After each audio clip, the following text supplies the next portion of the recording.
Zombie Apocalypse.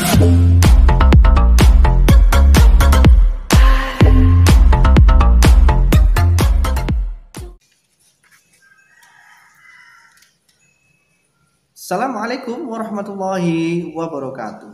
Berjumpa lagi dengan saya di mata pelajaran pendidikan agama Islam. Oke, hari ini saya akan melanjutkan pembahasan tentang zakat. Maka sebelum itu kita ikuti intro berikut ini sekaligus berdoa. Oke.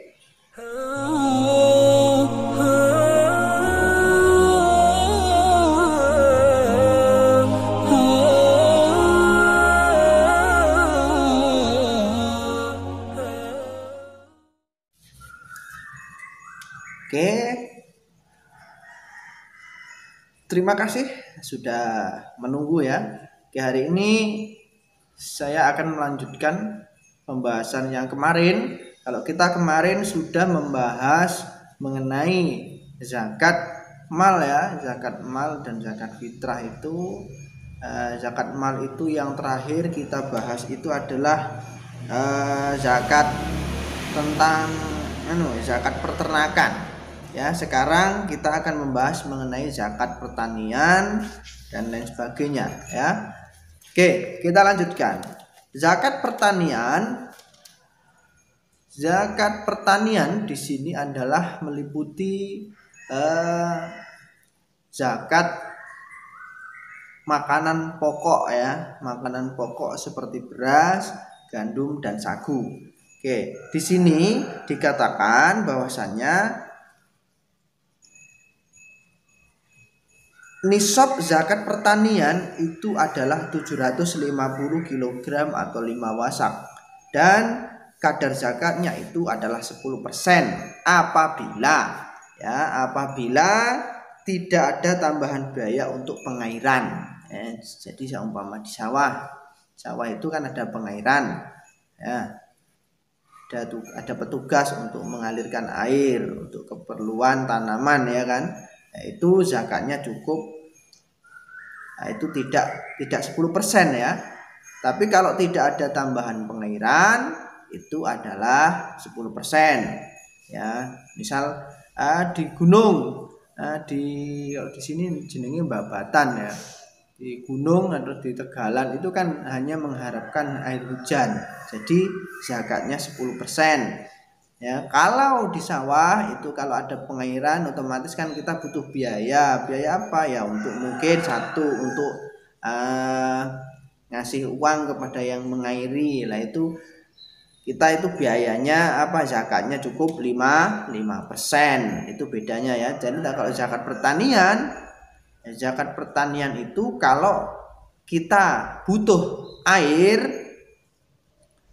butuh pengairan dan ada petugasnya dan sebagainya, butuh biaya pengairan, itu zakatnya cukup 5%. Dan apabila tidak butuh pengairan, artinya hanya bisa gampangane mengharapkan air hujan, itu zakatnya adalah 10%. Itu terkait dengan zakat pertanian. Jadi diingat, zakat pertanian itu adalah zakat bahan makanan pokok ya. Kalau zakat pertanian yang lain seperti perkebunan, seperti tembakau, teh, karet, buah-buahan dan sebagainya yang bukan termasuk makanan pokok, itu adalah disamakan zakatnya dengan harta perniagaan ya. Nisabnya senilai dengan harga emas dan kadar zakatnya sama dengan emas ya itu. Oke, yang selanjutnya adalah harta temuan atau rikas. Harta temuan atau rikas ini diartikan sebagai harta yang sudah tidak ada pemiliknya ya, atau harta yang tidak bertuan seperti itu.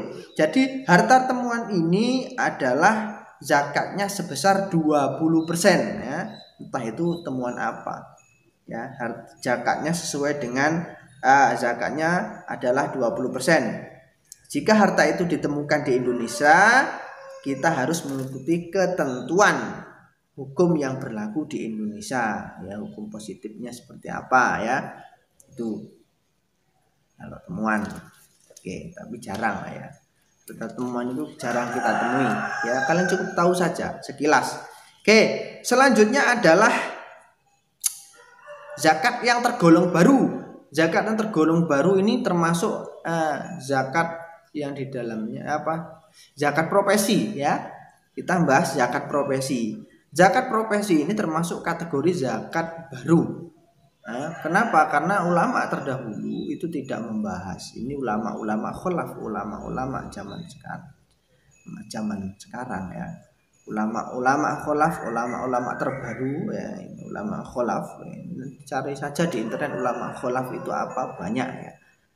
Itu membahas mengenai zakat profesi. Yang dimaksud profesi itu seperti apa sih ya? Profesi termasuk ya tentara, ya guru, ya polisi, terus dokter dan sebagainya, itu profesi. Nah, di sini dibahas bahwasannya zakat profesi itu kadarnya sama dengan emas ya, yaitu 2,5% ya, 2,5%. Pengeluarnya bisa bermacam-macam, ada yang 1 tahun sekali, ada yang 1 bulan sekali. Ya, teknisnya itu apa? Setiap mendapatkan setiap mendapatkan duit, bukan duit, setiap mendapatkan harta itu ya terserahlah, bisa setahun sekali diakumulasikan atau 1 bulan sekali mungkin, yang penting 2,5%. Jadi nisabnya sama dengan emas. Ini kalau kita baca sumbernya di buku Pendidikan Agama Islam kelas 3 ya. Ini nisabnya sama dengan emas dan kadar zakatnya adalah 2,5%. Oke. Yang terakhir saya akan membahas mengenai orang-orang yang berhak menerima zakat. Orang-orang yang berhak menerima zakat ini ada 8 golongan ya. 8 golongan. Ada ya, atau yang disebut dengan mustahik atau orang yang berhak menerima zakat, ada 8 golongan. Yang pertama adalah fakir. Fakir itu apa? Fakir itu adalah orang yang tidak memiliki harta sedikit pun, sangat sedikit ya, tidak mempunyai pekerjaan dan tidak bisa memenuhi kebutuhan sehari-hari. Itu namanya fakir ya. Fakir itu seperti itu ya, tidak punya hartanya sedikit tapi tidak mempunyai pekerjaan dan tidak mencukupi untuk kebutuhan sehari-hari. Terus yang kedua adalah miskin. Miskin di sini diartikan sebagai adalah keadaan orang yang mempunyai harta sedikit dan penghasilan serta tidak dapat memenuhi kebutuhan sehari-hari. Ini bedanya, punya penghasilan tapi sedikit, tapi tidak punya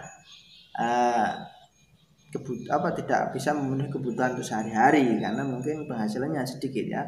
Yang ketiga adalah amil. Amil itu adalah orang yang mempunyai tugas untuk meneruskan zakat, menerima zakat panitianya. Itu biasanya zakat mulai dari pengumpulan sampai pada pembagiannya. Jadi dikumpulkan lalu dibagikan. Itu amil. Orang yang bagian zakat itu berhak menerima zakat karena memang karena dia itu sebagai panitia. Oke, amil ya. Terus yang keempat adalah mu'alaf. Mu'alaf itu adalah orang yang masih lemah hatinya, seperti baru saja masuk Islam, itu mu'alaf. Karena kita butuh orang mu'alaf itu butuh sokongan, butuh motivasi biar lebih tertarik kepada Islam. Nah, seperti itu. Jadi hatinya biar tambah yakin bahwasanya Islam itu agama yang seperti ini ya, yang penuh dengan sosial tinggi ya. Oke. Itu namanya mu'alaf. Oke, yang selanjutnya adalah rikob. Rikob itu adalah pada zaman awal perkembangan Islam itu zakat digunakan juga untuk menghapus sistem perbudakan dengan cara memerdekakan budak dari majikannya. Setelah dimerdekakan, budak itu mempunyai kebebasan hidup sebagai layaknya. Ini kalau rikob ini zaman sekarang tidak ada ya kayaknya. Tidak ada budak soalnya. Nah, budak itu tidak ada sekarang. Biyen zaman awal-awal Islam dulu itu ada yang namanya rikob atau budak ya, perbudakan itu ada dulu, sekarang tidak ada. Oke, yang selanjutnya adalah ghorim. Ghorim itu apa? Ghorim adalah orang yang mempunyai banyak utang. Hutang itu bukan untuk maksiat tetapi untuk kebaikan. Contohnya orang hutang untuk berdagang kemudian bangkrut, asal tujuan dagangnya itu baik. Nah, itu termasuk orang yang berhutang, boleh kita bantu, kita kasih zakat boleh. Nah, karena hutangnya banyak, tapi kalau hutangnya sedikit tidak usah. Ya, itu salah satu contoh aja. Terus yang selanjutnya adalah sabilillah. Sabilillah itu apa? Sabilillah adalah segala usaha yang bertujuan untuk menegakkan Islam. Ya.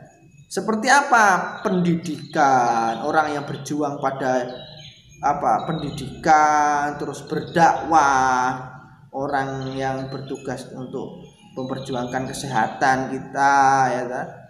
Terus panti asuhan dan lain sebagainya. Pokok sing tujuannya itu untuk menegakkan agama Islam, berjuang di dalam Islam. Kalau biar itu perang ya, jihad, perang untuk melawan orang-orang yang menyalahi Islam gitu, seperti itu.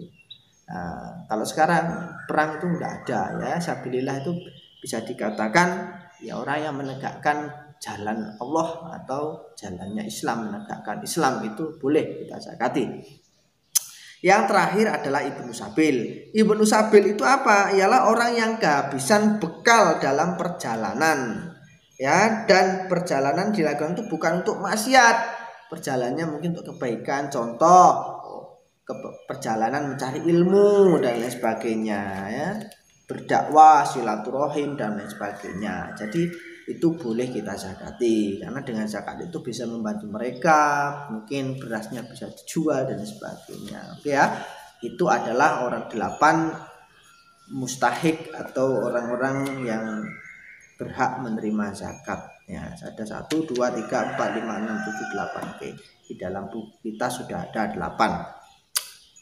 Oke, terakhir saya ingin menambahkan bahwasanya hikmah berzakat itu sangat banyak. Yang pertama juga mendekatkan diri kita kepada Allah Subhanahu wa taala, dan yang kedua yaitu ungkapan rasa syukur ya. Sebenarnya rasa syukur karena kita sudah diberi rezeki, maka kita wajib berbagi kepada orang lain, seperti itu. Ya, menyucikan diri dari dosa ya, itu juga termasuk hikmah. Masih banyak hikmah. Menumbuhkan rasa sifat dermawan ya, bisa saling memberi dan sebagainya, itu adalah termasuk dalam kategori hikmah zakat. Banyak pelajaran yang kita petik untuk berzakat ya dalam bab materi zakat ini. Oke, terima kasih. Mungkin cukup itu saja. Untuk materi yang lain bisa kalian lihat di deskripsi ya, deskripsi atau di sini boleh. Sini pojok ada rekomendasi video untuk Anda untuk materi zakat sebelumnya. Oke, terima kasih sudah menyimak mata pelajaran saya hari ini. Oke, khususnya untuk anak-anak sekolah ini ya, tapi umumnya untuk kita semua mungkin yang belum paham. Dan apabila ada kurang lebihnya dan mungkin salah saya dalam menjelaskan, bisa kalian ngomong di kolom komentar, akan saya benahi. Oke, terima kasih. Saya akhiri. Assalamualaikum warahmatullahi wabarakatuh.